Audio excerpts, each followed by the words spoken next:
안녕하세요. 김성길 목사와 함께하는 GTS 말씀 묵상 시간입니다. 오늘은 네 번째 주간의 셋째 날 묵상입니다. 세 번째 날 묵상의 주제는 숨겨진 비밀 찾기가 되겠습니다.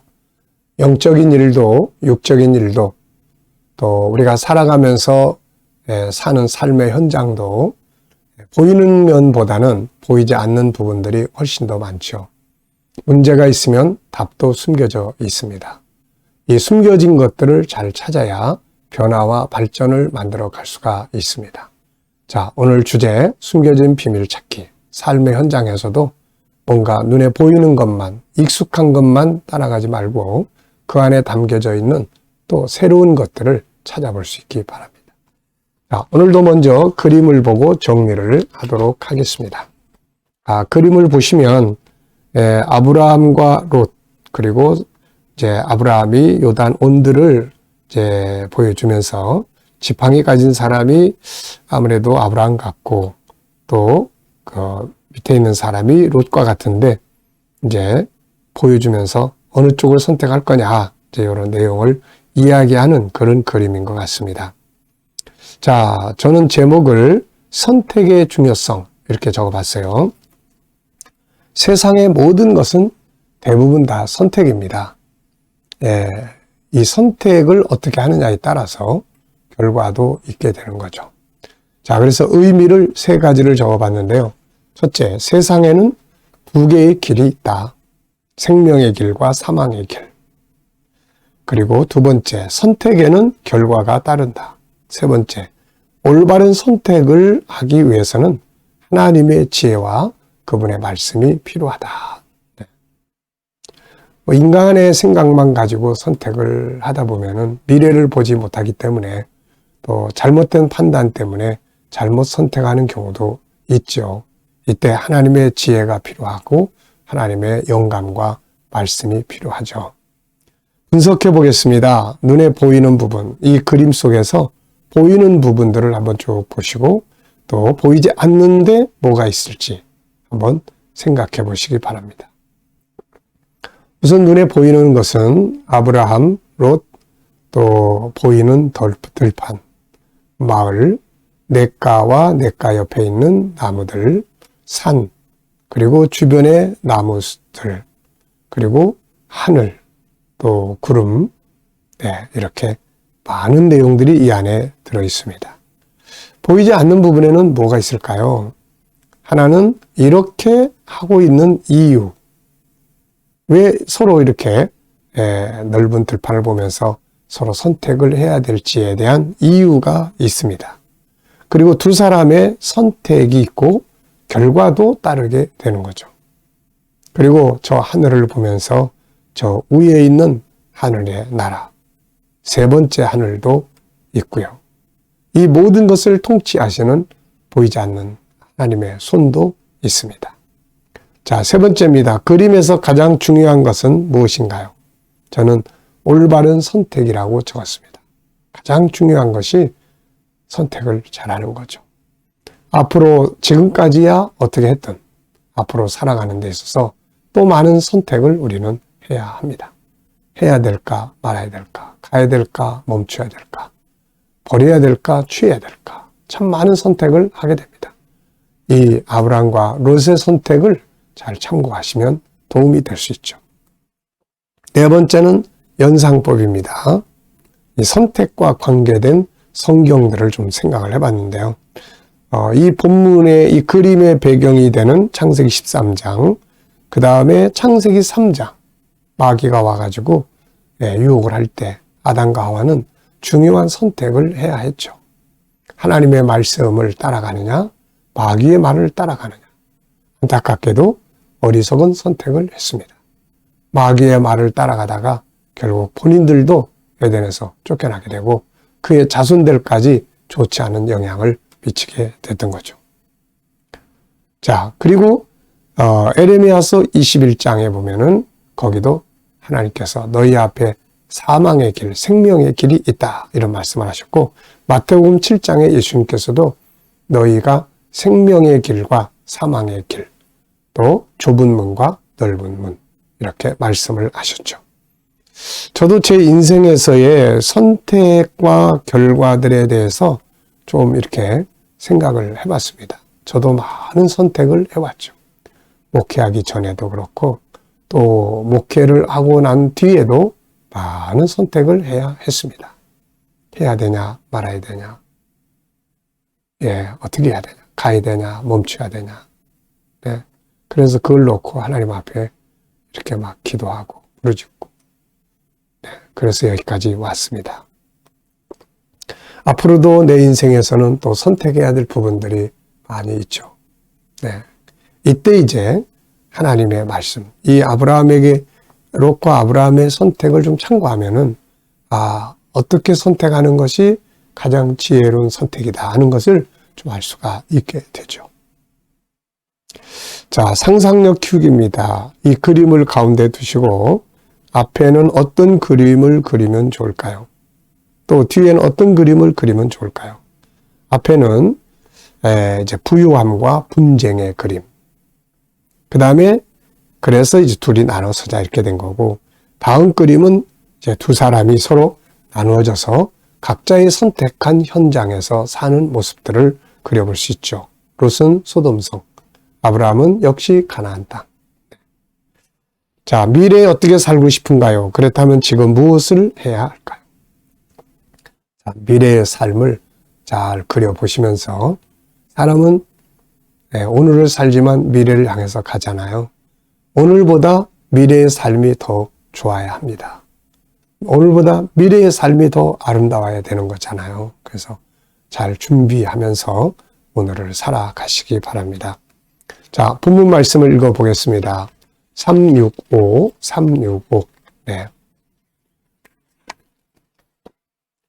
창세기 13장 5절로 18절입니다. 3. 아브라함의 일행 롯도 양과 소와 장막이 있으므로 그 땅이 그들이 동거하기에 넉넉지 못하였으니 이는 그들의 소유가 많아서 동거할 수 없음이더라. 그러므로 아브라함의 가축의 목자와 롯의 가축의 목자가 서로 다투고 또 가나안 사람과 브릿 사람도 그 땅에 거주하였는지라. 6입니다. 아브라함이 롯에게 이르되 우리는 한 친족이라. 나나 너나 내 목자나 내 목자나 서로 다투게 하지 말자. 내 앞에 온 땅이 있지 아니하냐. 나를 떠나가라. 네가 좌하면 나는 우하고 네가 우하면 나는 좌하리라. 이에 롯이 눈을 들어 요단 지역을 바라본즉 수알까지 온 땅에 물이 넉넉하니 여호와께서 소돔과 고모라를 멸하시기 전이었으므로 여호와의 동산 같고 애굽 땅과 같았더라. 그러므로 롯이 요단 온 지역을 택하고 동으로 옮기니 그들이 서로 떠난지라. 아브라함은 가나안 땅에 거주하였고 롯은 그 지역의 도시들에 머무르며 그 장막을 옮겨 소돔까지 이르렀더라. 소돔 사람은 여호와 앞에 악하며 큰 죄인이었더라. 롯이 아브라함을 떠난 후에 여호와께서 아브라함에게 이르시되 너는 눈을 들어 너 있는 곳에서 북쪽과 남쪽 그리고 동쪽과 서쪽을 바라보라. 보이는 땅을 내가 너와 내 자손에게 주리니 영원히 이르리라. 내가 내 자손이 땅에 티끌 같게 하리니 사람이 땅에 티끌을 능히 셀 수 있을진데 내 자손도 세리라. 너는 일어나 그 땅을 종과 행으로 두루 다녀보라. 내가 그것을 내게 주리라. 이에 아브라함이 장막을 옮겨 헤브론에 있는 마므레 상수리 수풀에 이르러 거주하며 거기서 여호와를 위하여 제단을 쌓았더라. 아멘. 자, 어제, 오늘, 미래 감사한 일들 적어주시길 바랍니다. 자, 첫 번째 질문입니다. 오늘 본문을 읽으면서 느끼는 건 무엇인가요? 네, 저는 여러 가지 적었어요. 우선 이 부유함의 장단점. 부유하면 좋죠. 근데 부유하면 다툼이 많아져요. 이게 가난할 때 서로 사이좋게 살던 사람들이 부유해지니까 말이죠. 서로 딱 싸우는 거예요. 그래서 부유함의 장점을 발휘할 수 있도록 만들어야 합니다. 네, 그래서 부유해지기 전에 올바른 비전을 만들고 부유함을 어떻게 사용할 것인지를 미리 계획하고 기도하는 것이 아주 중요한 일입니다. 솔로몬도 나중에 부유해지니까 타락해버렸잖아요. 네. 자, 그 다음에는 양보의 능력. 양보. 아브라함은 네가 우하면 난 좌하고 네가 좌하면 나 우할 거다. 참 이게 멋진 장면인 것 같아요.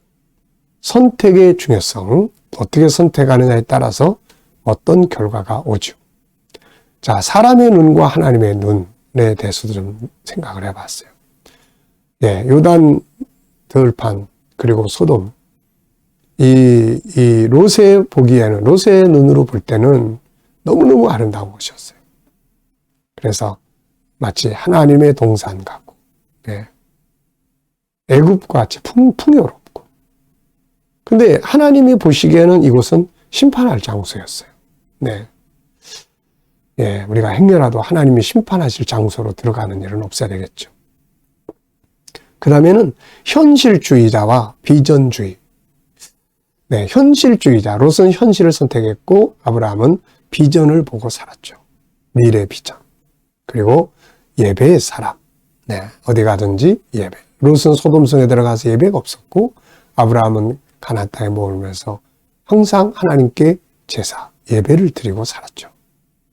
두 번째입니다. 롯에게 먼저 갈 곳을 선택하라고 하는 아브라함에게서 느낄 수 있는 건 뭔가요? 전 세 가지를 적어봤는데요. 하나는 믿음. 믿음이 자신감을 낳았어요. 하나님께 대한 믿음. 어디에 있든 하나님이 함께 계시면. 네. 이게 성도의 자신감이 아닐까 싶어요. 이 믿음이 두 번째 자신감을 만들어낸 거죠. 자, 네가 먼저 선택해. 세상은 자기가 좋은 거 선택하려고 막 싸웁니다. 네, 막 싸워요. 그런데 여기에 자신감, 하나님에 대한 믿음이 결여되어 있는 것이죠. 그래서 우리 성도들은 하나님께 대한 믿음을 가지고 좀 더 자신감 있게 양보할 수 있는 자세가 필요합니다. 또 하나는 롯에 대한 배려죠. 자기 조카 롯, 어린 조카 롯을 데리고 나와서 함께 살면서 함께 재산을 일고 왔으니까, 예, 롯에 대한 배려입니다. 자, 롯이 결국 선택한 곳은 어디이며 이 선택의 문제점은 무엇이었나요? 결국 롯이 선택한 곳은 처음에는 요단 들판, 그러니까 요단 쪽으로 옮겨갔어요. 그리고 이제 그 지역에 머물면서 차츰차츰 이제 소돔성까지 들어가게 됩니다. 이 선택의 문제점은 우선은 하나님께 묻지 않고 인간적인 판단으로만 결정을 했다고 하는 것이 하나 문제점이 있고, 두 번째는 이 성은 하나님이 심판할 곳이라는 문제점이 있었어요. 결국 다 잃어버렸잖아요. 예, 그러다 보니까 이 성에 들어가서 영적인 삶은 거의 살지 못했어요. 예배 드릴 수도 없고. 너무 악하니까. 세상 문화가 너무 타락되어 있으니까. 세 번째입니다. 롯이 떠난 뒤에 하나님이 아브라함에게 주신 내용은 무엇인가요? 바로 비전이었죠. 비전. 예, 그것은 땅과 자녀였어요. 참, 비전은 좋은 겁니다. 저도 미래에 대한 비전을, 예,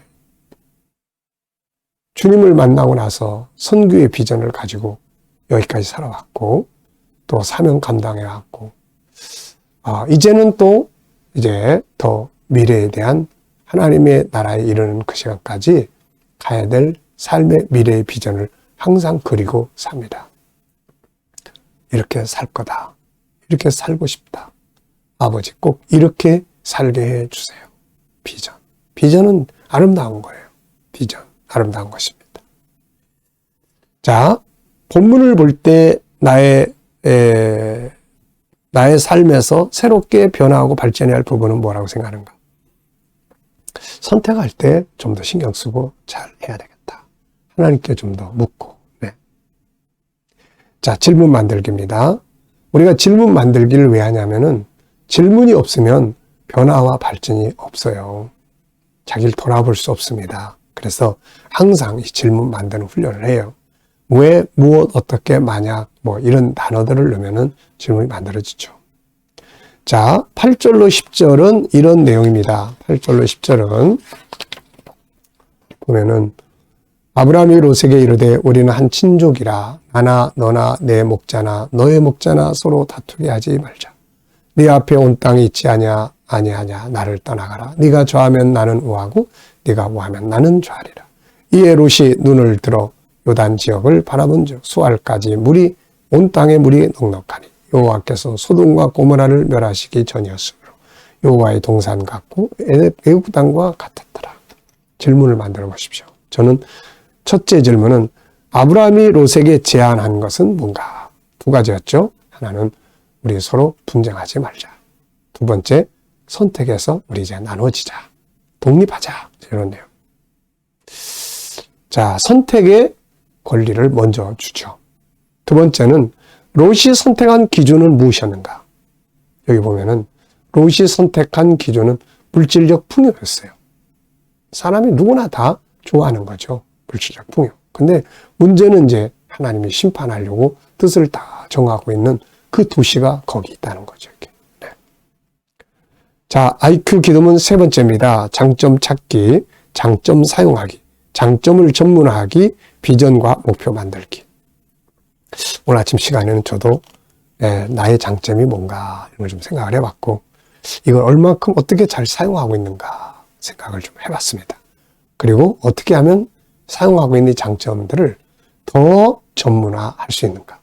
그 다음에는 이 장점을 가지고 앞으로 미래의 비전에 무엇을 어떻게 할 수 있을까. 이런 것들을 좀 생각을 해봤습니다.